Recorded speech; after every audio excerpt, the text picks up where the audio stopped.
All right, everyone. Thank you for joining us here, Colorado Public Utilities Commission, IPCS Task Force. Starting these meetings, this will be our second one, and we'll see how things proceed, see how we want to go forward. As you may be able to see, we have our agenda for today, but we're going to conduct this rather loose so that if you have thoughts, questions, please let us know, and then we will be able to take it from there. Um, and then we'll get it done. My name is Clarence Wallace. I'm with the PUC IPCS program. Uh, and then I'll let the other folks introduce themselves from the PUC. Why don't we go with Royal first? Royal Cameron. I also work with Clarence in the Incarcerated People's Communication Services program here at the Colorado Public Utilities Commission. Excited to get this moving, see where things go today. And I am Daryl Branson. I'm the Telecom Program Section Chief, so overseeing multiple programs, including the IPCS program. All right. I know we only have a few people here, so I know we haven't done it before, but since there's just a few, why don't we have some introductions? Why don't we start with Kim? Good afternoon. My name is Kim Ray. I'm a community organizer for Together Colorado. All right. Thank you for joining us. Mr. Lozich. Yes, Michael Lozich with Securus Technologies, Associate General Counsel for Regulatory Affairs. And also on the call with us is Linda Nelson, who's Manager of Regulatory Affairs. Linda, I'll let you introduce yourself and Kamisha. Yes, thank you. I'm Linda Nelson, and as Michael said, I'm Manager of Regulatory Affairs. I oversee the complaint area, and Kamisha Davis, who will introduce herself next, reports to me. And thank you very much. Hi, I'm Kamisha Davis, and as Linda previously stated, I report to her, and I am the Regulatory Compliance Analyst for Securus Technologies. All right. Thank you both. Thank you for joining us. And now we've got Max. Come on. Hi, Clarence. Hey. And everyone else. How are you doing? My name is Max Steger. I'm a therapist in my workaday world, so the walk-a-day. So I'll need to leave a little bit early today, unfortunately. I got a little confused because of I got a message was on and then it was off, and then so I tried to move things around, but I can only do so much. But I'm glad that I'm here and with you all. And I am a executive board member of Colorado Cure, which is an advocacy group for those who are incarcerated. And then I also have do some other work, like a Facebook group as a support group for families. I have a family member who's incarcerated. I worked in corrections years ago now, but I've worked in corrections myself. So coming from several different angles on this, but a community member is the primary role. So thank you. All right. Thank you. And it looks like we have Sergeant Himes last.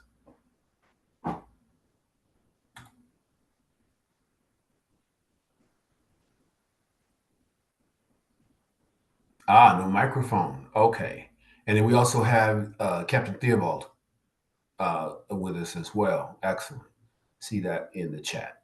Okay. All right. We'll get started here. Now that we've done our introductions, old business, we don't really have any. We had one meeting, and that prompted us to have a second. So here we are. And then the new business that we would want to get going with, because we want to make sure that we respect each one's time and make sure that we can get through this as soon as possible and address whatever thoughts or questions, concerns, discussions we want to have. The first thing we have is the legislative updates, House Bill 1049, which was concerning communication rights for persons in custody. That was one of the things that came down the pike. I'm not sure if you all are familiar with that one, but that's what that bill was about. Briefly here, You know, we give you some information. And we're doing this through legislativecolorado.gov, right? Is that right, Yeah. Daryl? Yeah, this is the legislature's official website, and it looks like. Does anyone have any more information on this? I know some of you have probably been tracking this as well. It does not look like it's been signed by the governor yet.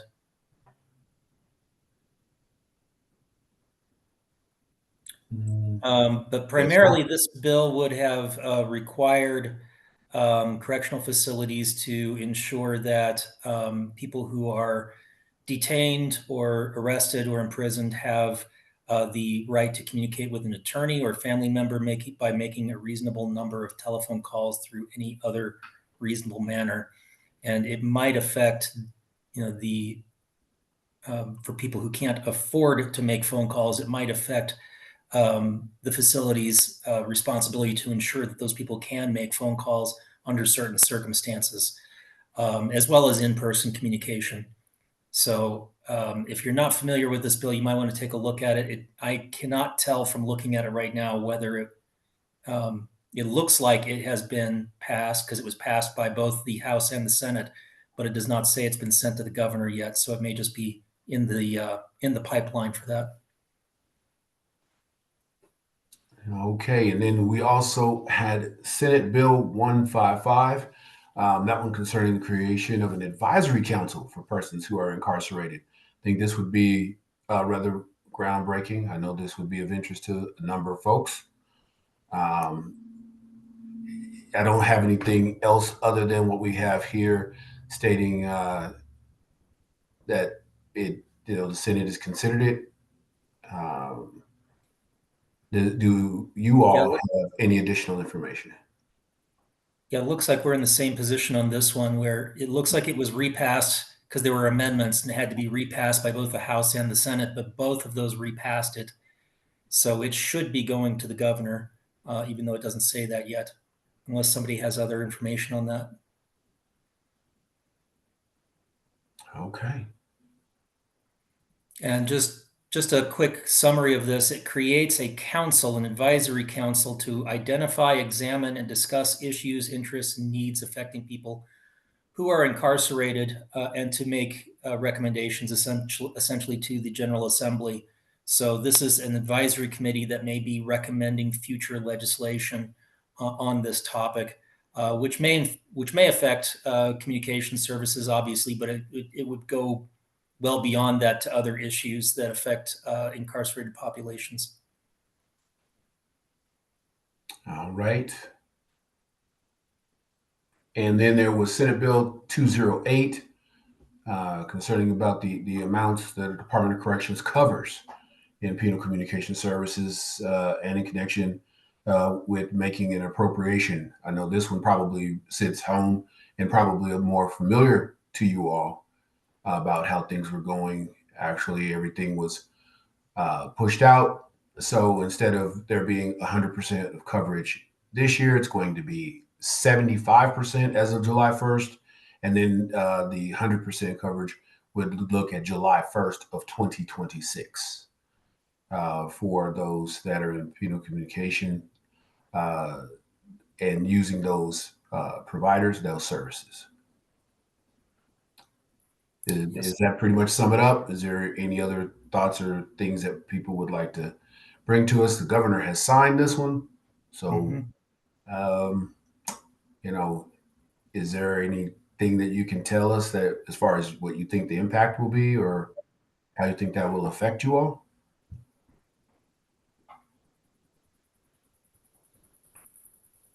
Yeah, and just to clarify too, this really only affects Securus in the CDOC facilities. CDOC was required by statute to start covering 100% of the costs of IPCS at their facilities as of July 1st, 2025. And what this bill did is it changed it to 75% instead of 100%, and then pushed out the 100% coverage requirement to July 1, 2026.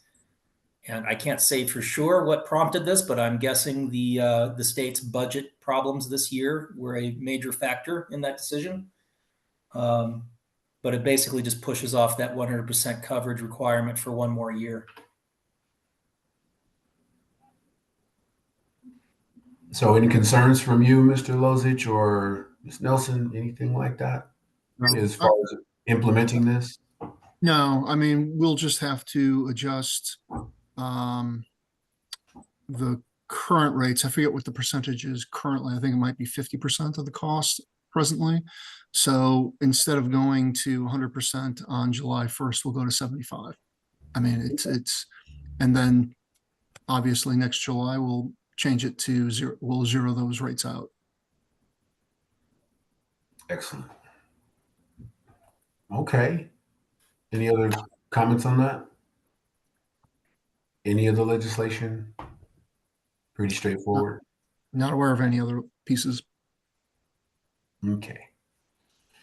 All right. So the next order of new business that we had is that the program here for IPCS is developing a poster flyer that we're looking to distribute to uh, incarceration facilities throughout the state to put those things up and make folks more aware of our existence and what we do, give some basic information on how to reach us, what steps that they may need to take as far as filing a complaint. Definitely reaching out to the providers first to give them an opportunity to resolve whatever issue or issues they may have. But that's something that we're looking at getting done here in the next month or so.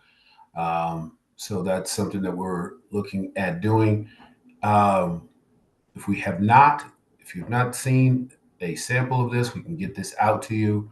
This will be distributed in both English and Spanish. Largely going to be asked to be presented in the areas where folks that are visiting are going to be able to see this.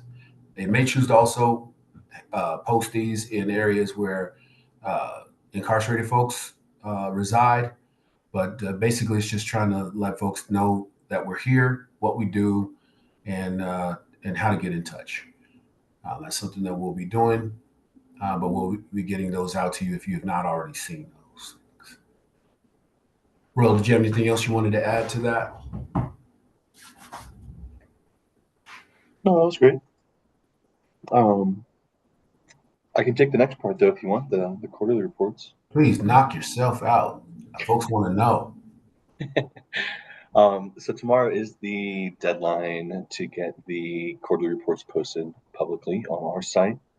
And we're having a little bit of problem getting that accomplished because we still have one provider who has not yet submitted their new quarterly reports when asked about if it was the new methodology for submission. They said it was not that. They had lost their computer and they are out of country, which we will be addressing that and deciding how to move forward. From his office, they're coming up on being a month late, which is obviously pretty problematic. Otherwise, I was going to go over a bit of the new submission protocol, but I don't think that's necessary, judging by the guest list we have here. Michael Lozich, I think you guys were able to submit everything appropriately and fine. Did you have any comment or feedback on anything that might be helpful from your end? No, I think Debbie Condi got everything uploaded, as you mentioned. Mm-hmm. I don't recall her mentioning any particular problems with the process. Great. Love to hear that. Makes makes things a bit easier. So I can kind of brush past that going through the protocols. That's kind of mainly a provider interest. The results so far look great, though. Everybody is adhering to the rate caps that were established by the FCC. It obviously gets a little bit confusing because there's a bit of a diverse schedule on how the rate caps are impacting each company. And that's dependent on each company's actual contracts and when the contracts were created, what those cover, what they don't. But everybody seems to be really adhering, which we're happy to state. And then as far as the annual report, Clarence, you want to hop back in on Annual report. It has been drafted and it has been sent to the director here at the PUC for their review and sign off. And once that is in hand, we will be forwarding this to the state legislation for them to take a look and make any comments, recommendations that they may have going forward. If the if that council is passed, this may be something that they would be reviewing in future. We would have to see how that goes. And then, of course, once this is all finalized, it'll be published publicly on the PUC IPCS website and placed in our e-filings area for public viewing and retention. That's what we're going to be doing. Hopefully, that'll get done here rather quickly so that you all will be able to see that and review it at your discretion. And I'll just add that once it is publicly available on the website, we can send out a link to it through the new IPCS task force email address. So all of you on that email address will get a copy. We'll get the link sent to you so you can go to it directly.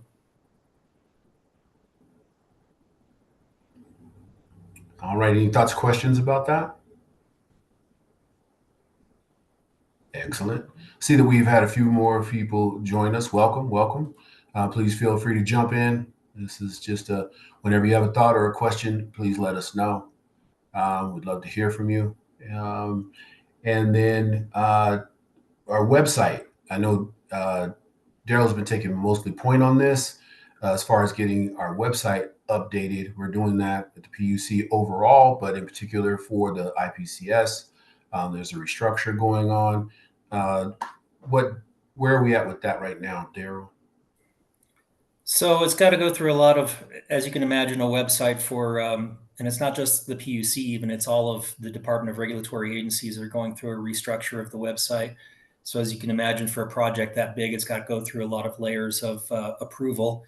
So I have submitted a new site map for the entire telecom section of the PUC, and I'm waiting for approval on that before we start doing any work.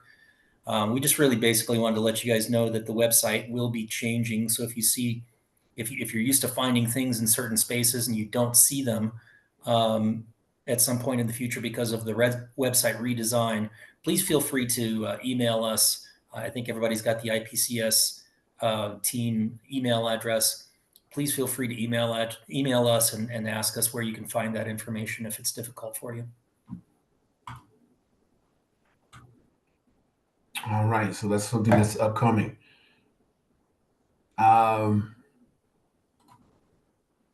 Is there any suggestions if for any of you that have been on the PUC website, visited the IPCS portion of the website, anything like that? If you have any comments or suggestions on how we can improve the site, we would welcome your input. If you have anything right now, we'd love to hear it. Or you can, again, as Daryl was stating, you can email us. We can get that information, that email address to you, and then you can get back to us. Does anybody have anything at this time? Okay. And I'll just add that I think one of the things we had talked about doing with this redesign was to create a separate page just for the IPCS task force, similar to the page that we have for the Commission's 911 advisory task force.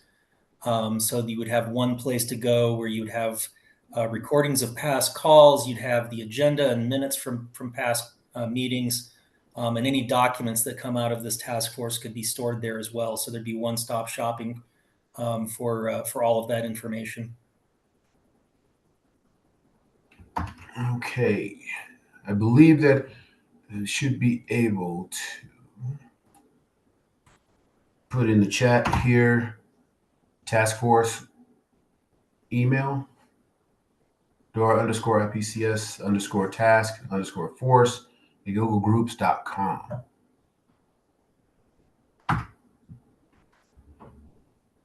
So that should be posted in the chat for us.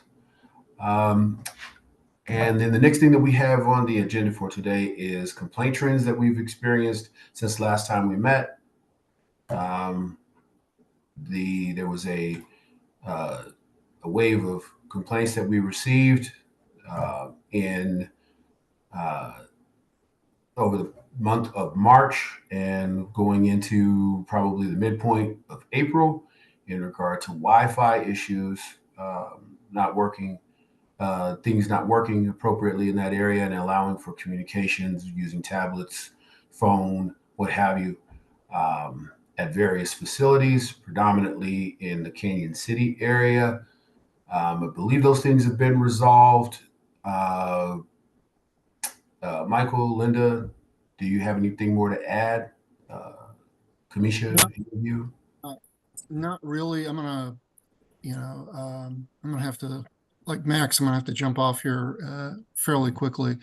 What happened is there was a group of correctional facilities that connected to the broadband network through a common circuit, and that circuit went bad over a period of time. So it was fluctuating, working, not working, which made identifying and diagnosing the problem difficult to do until the circuit finally just died. And I think within 24 hours, we were able to replace that equipment and get everything operating again. I'm not familiar with any additional follow-on issues that have been raised to our attention related to this. I believe the problem has been solved. Right. Does anybody else have any comment in regard to the Wi-Fi issues at all? I just as a family member, there there are still communication difficulties with the tablets. Sometimes we've had to get on the phone, and because there's like when the Wi-Fi is struggling, it starts to get garbled and like Yeah. roll kind of thing starts to happen, and that's still been going on. I haven't. I need to follow up. I hadn't followed up. Usually works out, but when I try to communicate, I almost never. This may not be a Wi-Fi issue, but it could be. When I send a message like, oh, I want contact. He never gets that message that I actually was reaching out. I go, did you get it? No. So then I've gone and used the stamp to go, I did try to reach you or about this thing. We talk fairly often, but that has happened. I mean, like almost every time I've tried to, want him to call me or something. So that has been an issue. Which facility is this? He's at 4 Mile. 4 Mile? Yeah. Okay. Is that part of CDOC? Yeah. 4 Mile is part of the East Canyon complex, Arrowhead, Beacon and Skyline, Fremont, Centennial, and Colorado Penitentiary is there. So Well, we could certainly check to see if there are other complaints that have come in internally about that. Connectivity within these facilities is always challenging because if you can, as you can understand, there's um, concrete it- walls and things like yeah, that. Yeah. yeah, Mhm. and it's not unheard of that we have to move or add Wi-Fi. Get the term for it, points. Yeah, like a Um, pod thing or whatever. exactly.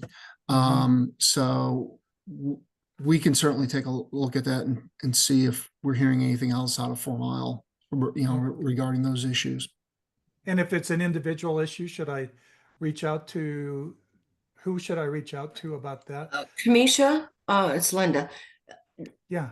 Usually we ask if it happens, if you can write down the date and approximate time Okay. for us to be able to research and isolate what Okay. happened. Correct, Kamisha? Yes. And also, Max, if Mm, your loved one, um, you know, notifies the facility, they have an option to file a grievance as well. So unless we actually get the complaint from Mr. Wallace, regulatory would not know if it's an issue going on. We would have to look into that, but you could have your loved one to notify the facility and then send a kite over, which Uh-huh. was another process. And then they will have record of it as well. Because again, we wouldn't know unless Mr. Wallace serves it on us. Okay. All right. I appreciate that. I didn't, that wasn't my plan to bring that up, but that's a personal struggle that I've Yeah. had But with if you, communications. Yeah. oh, but if you also isolate the time, I will try to date, record the time and date yeah, of that that. helps Yeah. us when Kamisha does her research and works with our network engineering people. Okay. You know, we can go in when we do our investigation, and so that provides us much better information. Okay. All right.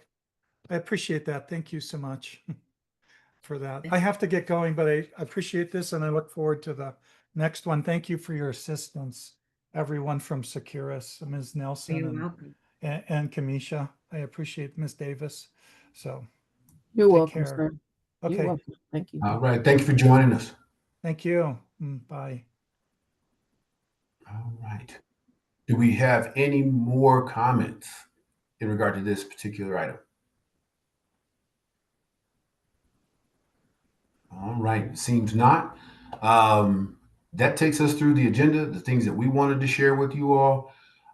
We are about to engage again in the first phase of our biannual testing for voice at the various facilities that have been selected randomly. Um, and so that's going to get started here in the next week or so. We're in the process of scheduling those at the various facilities. Um, and then we'll be able to report to you next time, how did that go? That's our next big thing. The posters and that testing are what we really have up next. Is there anything that I've missed, Royal? Looks good to me. So. All right. Are there any other discussion items that anybody would like to bring up that would be relevant for the attendees here?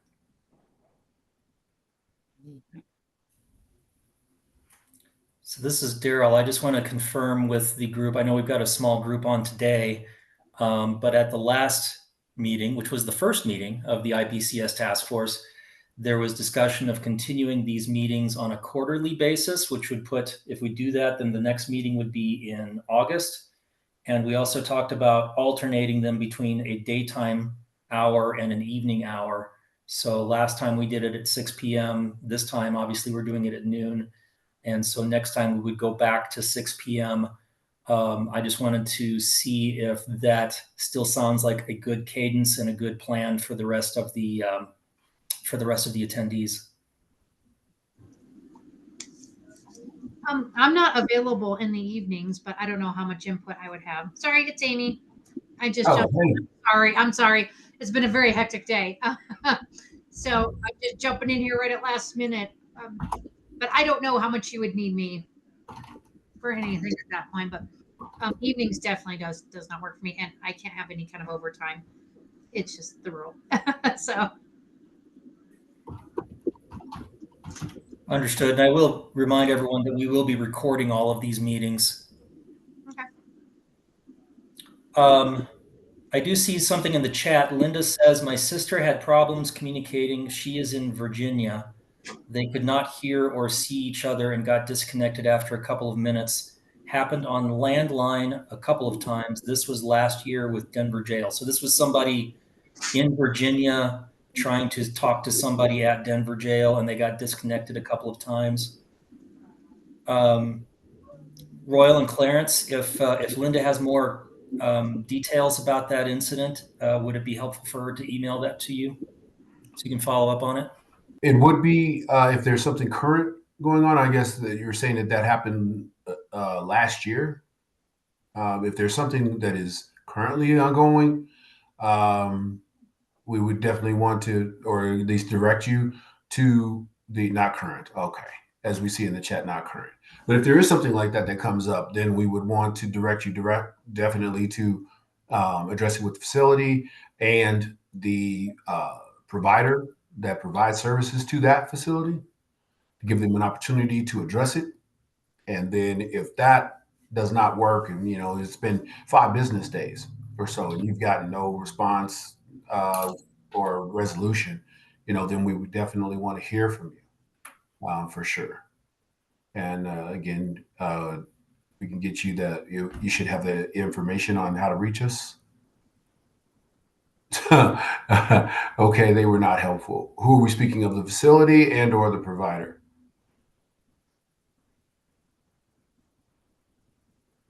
Provider. Okay.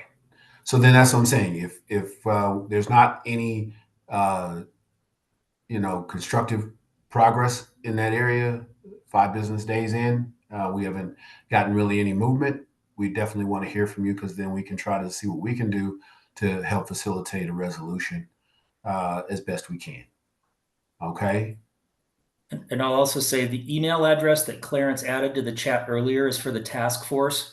And because that's a group email address, anything you send to that address is going to go to all the other members of the task force. So if you want to send a message specifically to Royal and Clarence to follow up on a complaint, I'm putting in their email address, which is unfortunately fairly similar to the group email address. So try to keep them straight, I guess. I wish we'd made them a little more different. But that email address that I just put in the chat is specifically goes to Royal and Clarence.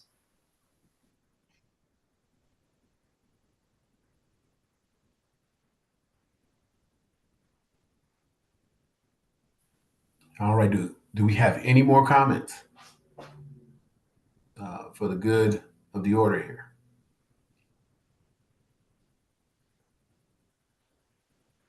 All right. Well, we thank you very much for attending. We will get the next meeting time out in a quarter for the quarter. We would love to hear again your feedback. If quarterly is fine, if you think it should be a little bit more often, let us know that as well. But please give us your feedback. We want to hear from you. If you're experiencing things that we should be aware of, or that this combination of folks at large should know, we want to hear about that as well. Okay. If we don't have anything further, we'll let you go, because we know that you all are busy folks. Thank you. Thank you very much. Thank you. Bye, everyone. Bye. All right, bye.